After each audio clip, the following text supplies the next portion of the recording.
कभी कभी भगवान की कृपा को पहचानना बहुत कठिन होता है, क्योंकि उनकी कृपा हमेशा वैसी नहीं होती जैसी हम सोचते हैं। कृपा का अर्थ केवल धन देना, सुख देना या वैभव देना नहीं होता। नहीं महाराज, कृपा का अर्थ होता है अंधकार का नाश कर देना, अज्ञान का नाश कर देना, मोह का नाश कर देना।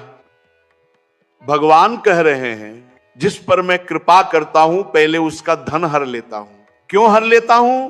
क्योंकि जब तक धन के गर्व में मन उलझा है तब तक भीतर की भक्ति जाग नहीं सकती, और जब वो निर्धन हो जाता है तब धीरे धीरे संबंधों का मोह छूटता है। भगवान कहते हैं फिर उसके सगे संबंधियों का अपहरण कर लेता हूं। कोई छूट जाता है, कोई किनारा कर लेता है, पर यह चोरी नहीं है महाराज, ये तो चिरंजीवी कृपा है। एक बार भगवान शंकर ने माता पार्वती से कहा, चलो आज मैं तुम्हें अपने भक्त के दर्शन कराता हूं। माता ने मुस्कुराकर कहा, चलो प्रभु। महादेव बोले, पहले अभक्त के दर्शन कर लो, तब भक्त के दर्शन का रस समझ पाओगी। गए तो देखा वो व्यक्ति बड़े वैभव में था, सुंदर बिस्तर पर बैठा सुपारी कतर रहा था। बाहर 50 गायें, 50 भैंसें दूध धो रही थी। दरवाजे पर वैभव, भीतर अहंकार। महादेव जी ने संत वेश में कहा, भाई एक 100 ग्राम दूध दे दो, शालिग्राम भगवान का स्नान कराना है। वो हंसने लगा, अरे बाबा बहुत काम है, दूध नहीं है, और ऊपर से गाली भी दे दी। माता पार्वती जी बोली, प्रभु ये तो आपको अपमानित कर रहा है और आप कृपा भाव से देख रहे हैं। महादेव मुस्कुराए, अंबे यही तो मैं दिखाना चाहता हूं, अब देखो मेरी कृपा कैसे होती है। उन्होंने कहा, हे भगवान इसकी संपत्ति दुगनी कर दो। माता चौंक गई, प्रभु ये गाली दे रहा, आप धन दे रहे। शिव बोले, तुम नहीं समझोगी अभी, इसका धन ही इसका पतन बनेगा। जब संपत्ति बढ़ेगी तो ये और गहरा नरक रचेगा। फिर दोनों दूसरे घर गए। एक साधारण सी फूस की झोपड़ी, एक गाय, एक बूढ़ी मां और भगवान का नाम। महादेव ने कहा, भाई थोड़ा दूध मिलेगा? वो भक्त झट से बोला, अरे प्रभु बैठिए, जरा ठहरिए। थोड़ी देर में कटोरे में दूध लाया और अपने हाथों से परोसा। लीजिए महाराज, ये मेरी गाय का दूध है, पर ये आपकी सेवा में ही धन्य होगा।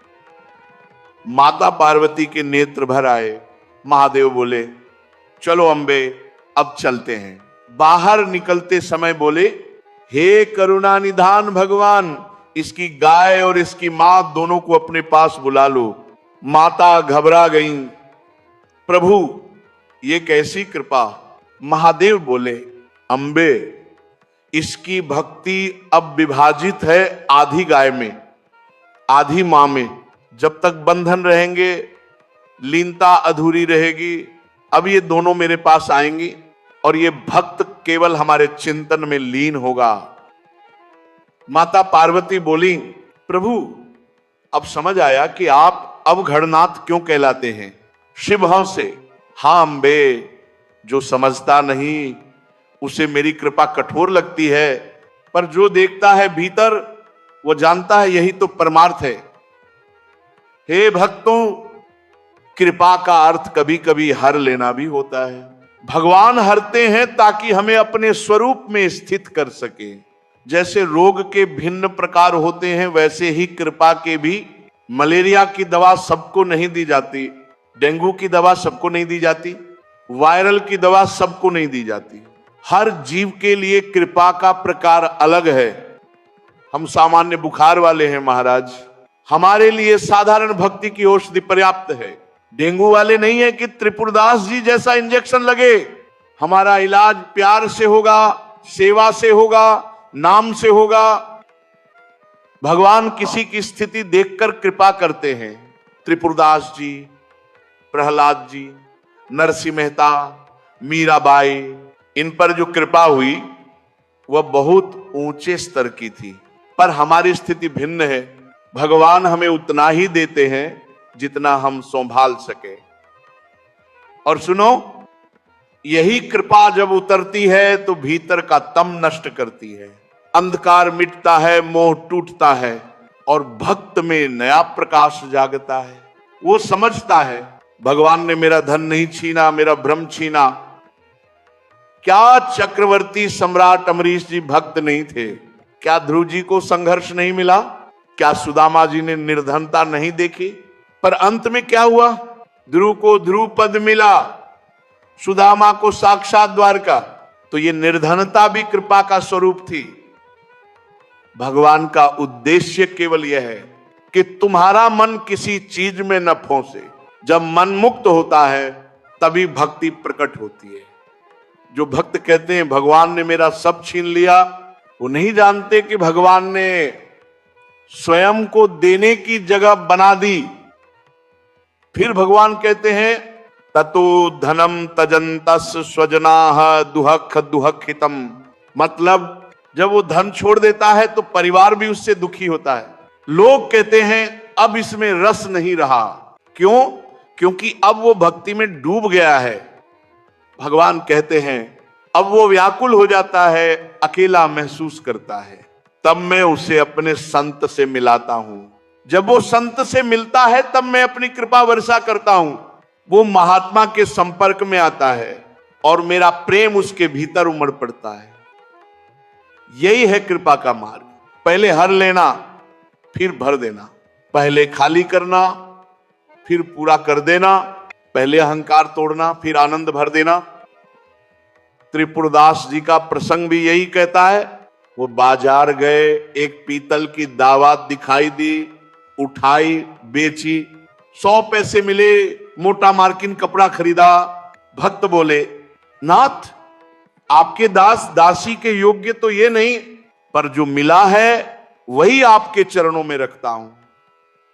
आंखों से आंसू झर रहे थे।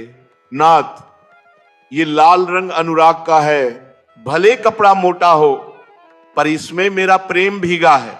वो मोटा कपड़ा भी सोने से भारी हो गया क्योंकि उसमें प्रेम था। भक्तों, कृपा का माप धन से नहीं होता, कृपा का माप प्रेम से होता है। किसी ने सोने की थाली में भोग चढ़ाया और किसी ने आंसुओं में रोटी भीगा के चढ़ाई। भगवान ने आंसू वाली रोटी पहले स्वीकार की क्योंकि वो प्रेम से भीगी थी। भगवान जब तुम्हारा धन हरते हैं तो समझो वो तुम्हारा मन लौटा रहे हैं। जब वो संबंध हरते हैं तो समझो वो तुम्हें स्वयं से जोड़ रहे हैं। और जब वो तुम्हें अकेला करते हैं तो समझो वो अपने पास बुला रहे हैं। हे भक्तों, ये लीला समझना कठिन है, पर जो समझ ले वो जीवन के हर दुख में आनंद पा लेता है। भगवान की कृपा कभी दंड नहीं होती, वो तो उपचार है। हम बीमार हैं, वो वैद्य हैं। हम रोगी हैं, वो रक्षक हैं। और उनकी औषधि कभी कभी कड़वी लगती है, पर अंत में अमृत बन जाती है।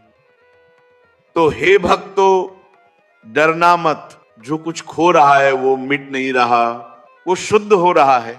भगवान किसी का अहित नहीं करते, वो तो प्रेम पूर्वक मोह का नाश करते हैं।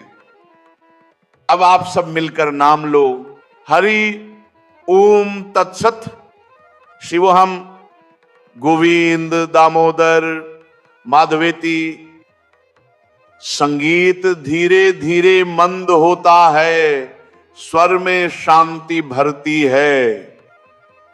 जो सुन रहा है उसके भीतर ये अनुभव उतर जाए कि भगवान जो करते हैं वही उत्तम करते हैं।